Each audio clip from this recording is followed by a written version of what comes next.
Here's what happened when they decided to cut loose. Go on, take the money and run. Go on, take the money and run. Ooh, Lord. Go on, take the money and run. Well, here we are again, back on the air, WTBQ. We're on live, 93.5. I want to say I had some heck of a ride this morning. Dan, you did a great job. It was crazy. It was a lot of stress. It was, but a lot of fun. And the morning show is killing me, though. I don't know how Taylor and Frank do it. That is one wild ride. We had a great time, though, and it worked out really well. It was excellent. Now I have to switch hats. I did a guest appearance for the week to cover for Taylor and Frank. They were nice enough to ask me while they're on vacation to co-host the morning show with Dan Bolger, and we're having a good time. We're living the life. Now I'm going into finance. I tell you, people ask me all the time, why do you bash these banks? What is your problem with the bank? I don't have to say anything anymore. I think if you read the news, you'll find out yourself. We have another record settlement. We talked about it on the morning show, as a matter of fact, Dan and I. $700 million fine with Citibank. Citibank is agreed to settle for $727 million, but what's $27 million between friends? Chase, $50 million, another settlement. The credit card settlement was for Citibank. That was the $720 million settlement. What does this mean when you hear all this settlements, fines, settlements? It means that the bank was found guilty of wrongdoing, and they agreed to settle instead of going any further with the case. And they agreed to terms and conditions and to settle with the authorities, whether it's banking regulators or the feds, whether it's state. This happened to be feds. It was a federal level because there was multiple states involved for the way they billed clients on their credit cards. So the money that comes in will be redistributed to the credit card holders after, of course, fines and fees and legal fees and everything else is paid out. So then there's Chase. Here we are again. Chase. Every week we talk about Chase. Chase. They didn't get in as much trouble as Citibank this year. It's a week. Every week's a new fine. They only have to pay $50 million in fines and penalties. That was for some debt that they had sold off with robo-signing fraudulent signatures and papers that were not valid. So they're only paying $50 million. Where does all this money come from? Now, Jamie Dimon was interviewed and said, it's the cost of doing business. I'm really not concerned. Our stock is through the roof. Our profits are through the roof. And I just recently got a raise. So things are good out in the Hamptons. I told you there was a champagne shortage in the Hamptons. There is a caviar shortage in the Hamptons. Now, the new crisis out in the Hamptons and Long Island is a rosé wine crisis. There's a shortage of rosé wine. If you're going to the Hamptons, if you're driving there now, or you're packing your car, you're loading the trunk, and you're heading out to the Hamptons, there is an official shortage of rosé wine. So bring your own rosé wine, caviar, and champagne.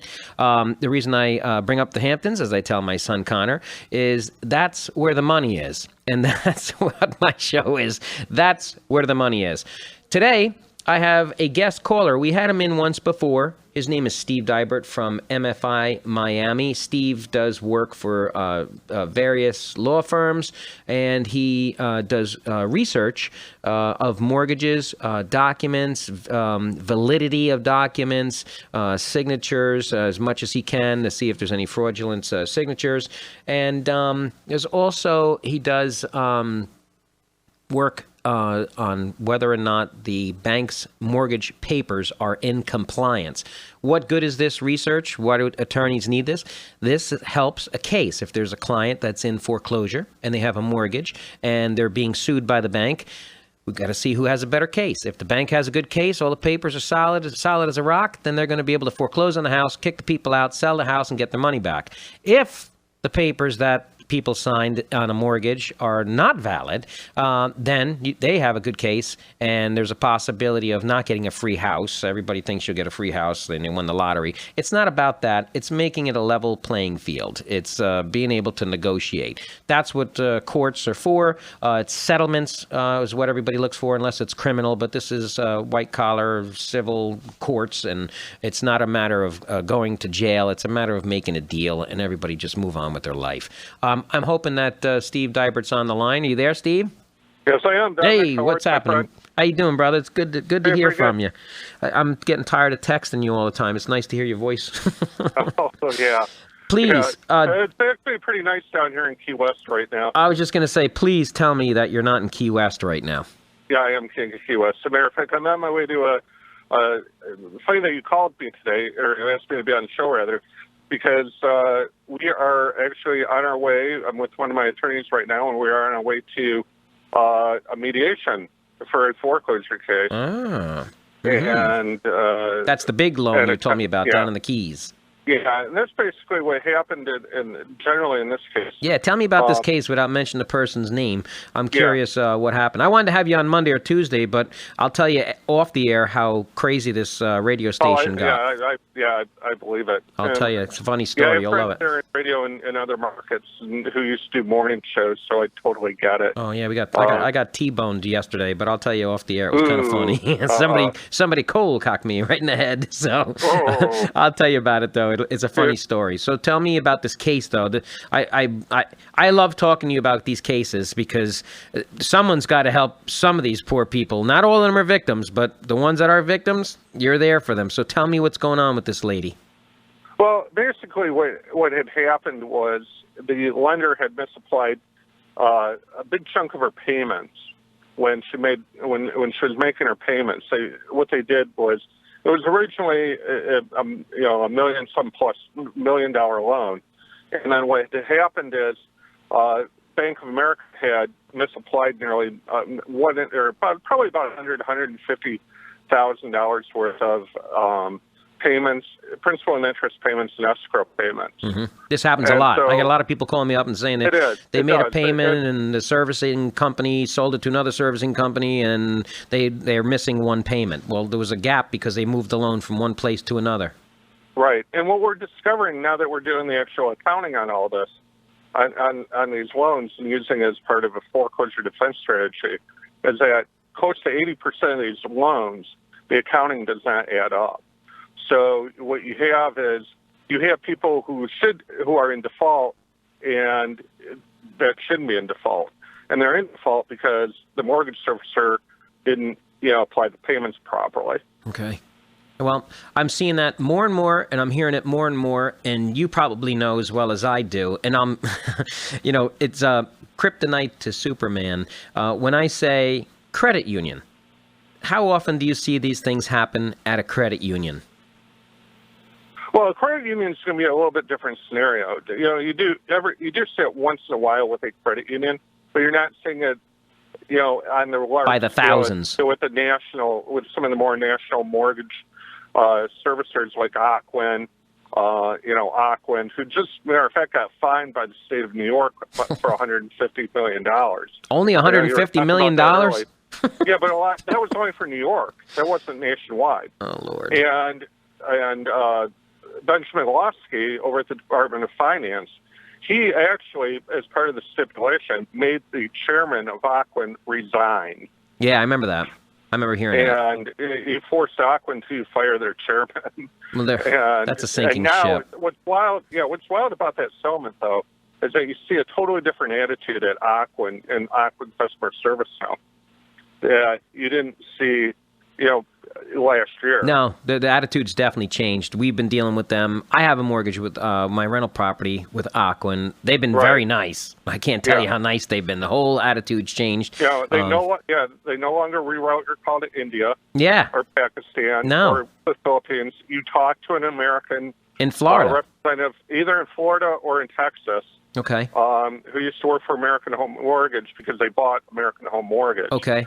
So you will talk to somebody either in Texas or in Florida. Don't you think that was another mistake, farming out all the customer American customer service to people in another country that really couldn't answer any of your questions? What were they really doing?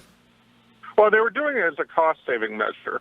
You know, in Ocwen's case, it was all about profitability and answering shareholders and everything else. $150 million to a fine is not cost-saving to me. I don't think that was the greatest decision. Well, the 150, the 150 is a mere drop in the bucket. I know. But the fact that it sent a signal, and the fact that Ocwen took it serious, and the fact that Lawsky made them fire their chairman over it, over robo-signing, over dual tracking, which is they're promising homeowners loan modifications, right? But then with one hand and then the other hand initiating a foreclosure action. Yeah, that was big. With the bait and switch kind of thing, and then that brought all that to an end. Talking about fines, so you have the government is currently going after Quicken Loans for under the False Claims Act, because they're claiming that nearly $100 million worth of FHA loans that Quicken underwrote and originated and underwrote went in default and screwed taxpayers out of $100 million. Mm-hmm. Now, I've been reading a lot about Quicken Loans. There's an investigation going on. Where are they? Where are they located? They're from your neck of the woods. Yeah, you're from Detroit. So I remember they're from Detroit. The the funny thing is, I had a guy call me yesterday, a friend of a friend, and he called me up yesterday. He says, "Listen, I want to refinance, but the house is worth $300 and I owe like $4 something." I'm like, "Well, you're upside down. There's really not much I can do. I can't help you with that." And I said, "Why do you want to refinance? Are you going into foreclosure? You can't afford the payment?" And he said, "No, the one rate I have is 4% on the first, and the second mortgage interest rate is 9%. I said, "Well, just send an extra $100 every month on the 9% loan, or whatever you possibly pay it off. Yeah, and just pay it down. Why would you want to pay $10,000 in closing costs or $15,000 in closing costs so you could tell your friends you got a lower rate and a lower payment, and then stretch it out over another 30 years?" So that was one call that I got yesterday, and then I got another call. "I'm buying a house." I'm like, "Terrific. Cash or mortgage?" "Mortgage." "What should I do?" I'm talking to Chase. I'm like, "Oh my God, do you want to be on my radio show in 2 years?" Why would you call Chase or call one of these banks? We're here talking 30 minutes once a week. Everybody categorized me as the bank basher. I'm not bashing banks. I'm bashing bad service. It just doesn't make any sense. Why would you want to be a victim? It's like buying that Corvair. The guy came out and said it was a lemon. Why would you buy one? I'm telling you, it's a lemon. Go to a credit union. I told him 100 times, and he's arguing with me. "Well, I'm not a member of the credit union." I said, "Take your $5 bill, become a member, open up a savings account, and now you can get a mortgage." I rarely see foreclosures with credit unions. And when I do, I think to myself, man, this mortgage was done the right way. There's not much we can do here. So every time we talk, you and I, it's always about one of the 5 families that runs the country. And you still got people depositing money, pulling in and out of the parking lots. When I drive by Chase, I still see them drive in there. And it just irks me. It just irks me. When I come back from this commercial, I want to talk to you more about this particular case that you're working on and what your strategy is. I love talking strategy with Steve Dybert from MFI Miami.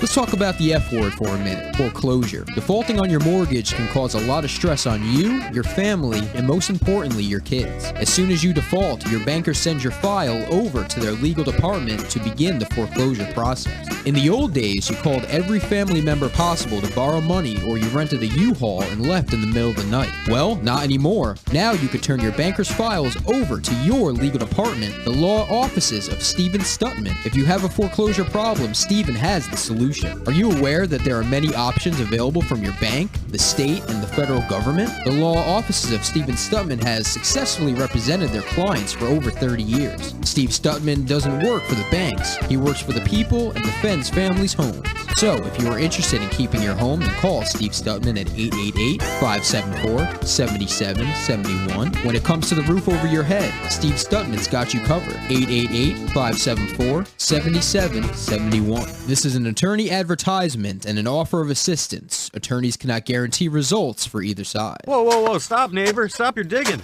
Are you breaking ground on a new project? Don't take any chances, man. Call 811 first. They'll send somebody out to mark where all the underground lines are at no cost to you. You know, accidentally striking one of those lines is a problem. You could hit a gas line, have property damage, get a bunch of bills, or worse, you could break a line going to my house. So no matter what size your project, if you plan to dig, do yourself a favor and call 811 first. For more info, go to Orange and Rockland's website at oru.com/811. You're welcome, neighbor. State Farm, located in the Clock Tower on Main Street in Warwick, providing auto, life, home, and business insurance, as well as banking and retirement planning for your personal and business needs. For a free quote, call 986-7100, stop in, or visit us at warwickinns.com. Hey, it's your turn to speak up. I'm Zach Kruk, the host of Speak Up, where you voice your opinion on issues affecting us in our nation and in our community. Speak up and call in every Wednesday at 10 a.m. on WTBQ, radio worth listening to. Hi, I'm Pat O'Dwyer. Join me on the Friday Roundtable for a provocative look at politics and the people in our Hudson Valley community on the Friday Roundtable at 9 a.m. on WTBQ.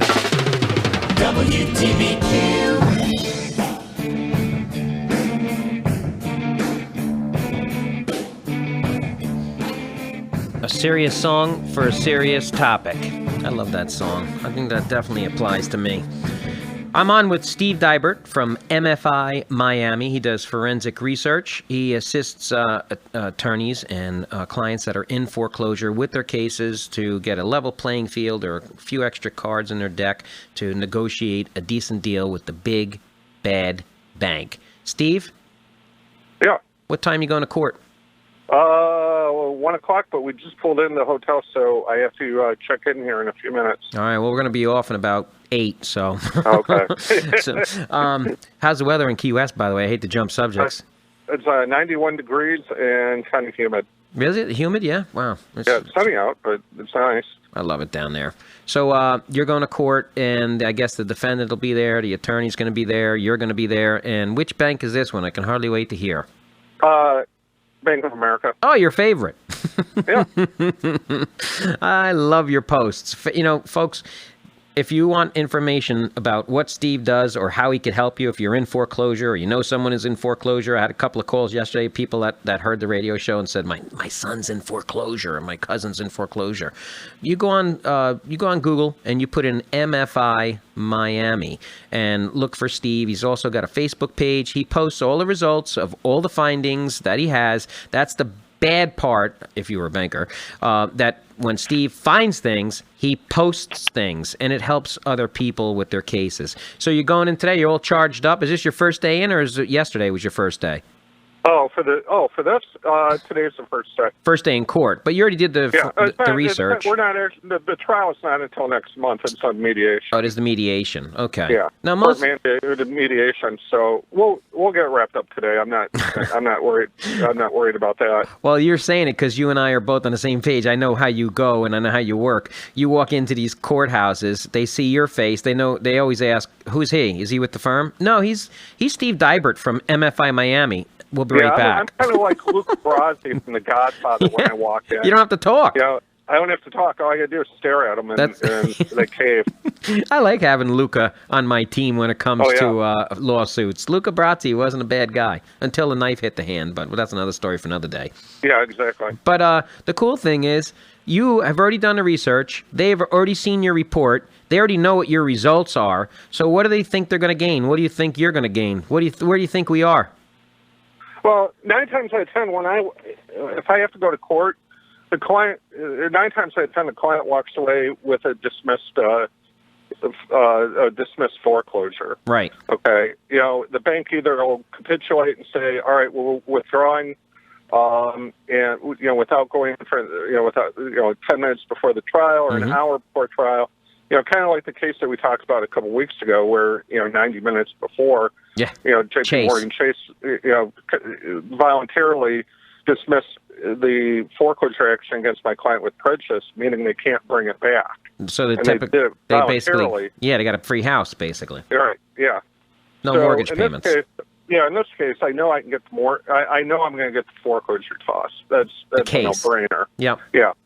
They'll probably come back with an offer and say, look, let's just settle this, sign these papers, we'll give you a lower exactly. rate, we'll throw some of the more than back likely payments in the yeah. garbage. Right. And more than likely that's probably what's going to happen, because they know if we go into court next month, they're going to lose. Right. But it will give them an opportunity to try to come back and foreclose a second time, because of the fact that they can go back and fix all the problems that we're bringing up now. That's what I want to talk to you about. Let's talk about the cards that you have in your deck, in your hand. What cards, what'd you find on this particular case with your friends at Bank of America? Well, basically, like I said before, we found, close to $150,000 of misapplied payments, right, overpaid escrows that weren't refunded to my client, and the fact that at the time they initiated the letter of default to my client and put her in foreclosure, she was not in foreclosure. She wasn't in default. Right, she wasn't in default according to our paperwork. Right. And the only reason she was in default was because Bank of America did not apply the payments correctly. Okay, so this is typical dates, times, allegations, misappropriation of funds, when they actually did default or if they defaulted, and they're saying at a certain period of time during this mortgage, during these calendar days, this person, in their records, in their opinion, was in default and they initiated a foreclosure, and they were not supposed to be going into foreclosure. They were not in default. Correct. So, all right, and you guys basically have gone through the dates, the times, the statements, the payments. Did you have an accountant involved? I know you and I. Yeah, we had an accountant involved who was a former FBI agent. That helps. So he was also very expensive, but having somebody of that caliber on your team definitely adds credibility. Levels the playing field. Yeah, it adds credibility, and it definitely puts. Levels the playing field for the homeowner. Yeah, I would think so. That's pretty cool. So he's a CPA?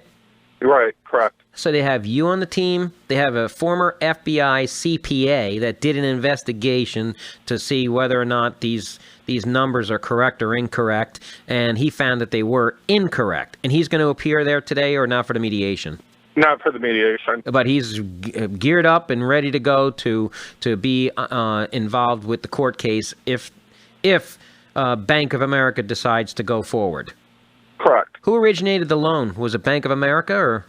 It was Countrywide. Oh gosh. Okay. Well, it goes back to the whole. Well, it was technically America's wholesale lender. Yeah, it's the same thing. So with this Countrywide. Countrywide. And so, so yeah, they, So originate? Did it go through a mortgage broker too?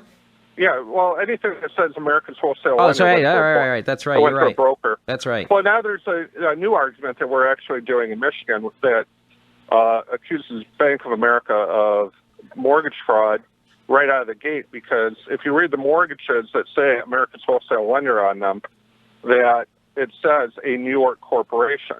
Mm-hmm. Well, America's wholesale lender was not a New York corporation. It was a DBA of Countrywide Which Home was Loans. a California corporation, wasn't it? Correct.